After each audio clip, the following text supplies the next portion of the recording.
Hello everyone, it's Monday. So my buddy Edward and I were having a conversation yesterday about guys and girls and attraction and all that kind of stuff. And really, the confusing part is how girls have a hard time catching a guy. Don't crucify me for that statement, but guys are pretty straightforward. And lest I be too bold, easy. Of course, ladies, if you are having trouble catching your Benedict Cumberbatch, there are a couple of things you can probably do to increase your odds. And here are a couple of them. Number one, be desperate.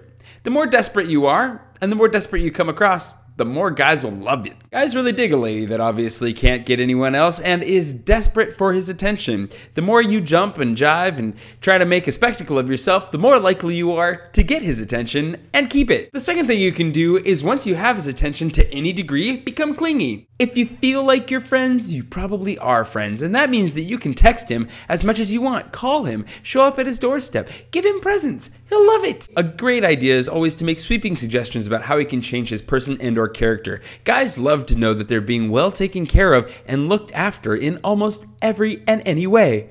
Do you not approve of his hairstyle? Maybe he has a beard and you don't like it. You'd better like his beard. Perhaps he has some sort of habit that annoys you. It may be socially acceptable, but it annoys you in particular for no reason. Maybe he just doesn't know how to do things quite well enough. Well, I'm telling you, it's time to let him know about it and remind him about it regularly until he changes. Also, I found that lying about things a lot really helps. Don't let him know who you really are because he might reject you for that. No, just lie. You don't even have to, there's no actual direction you have to go with the lies.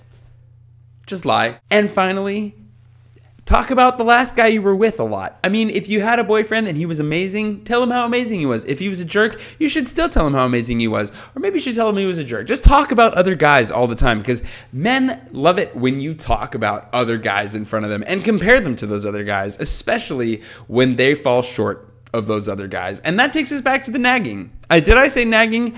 I meant constructive criticism. Be sure to pile on lots of constructive criticism. And that should get you your first date. And then continue doing all those things because it'll get you date number 2, 3, 4, 5, and 6, and eventually marriage. I hope you find today's video helpful, and I hope I don't sound particularly cynical or ironic because I'm totally being genuine and sincere. Be sure to join me on Friday for French Friday. There are only going to be a few left, and I'm trying to do better about planning them, and I will do better about planning them. That's almost a promise. And in the meantime, I hope you have a fantastic week. Goodbye. See you Friday.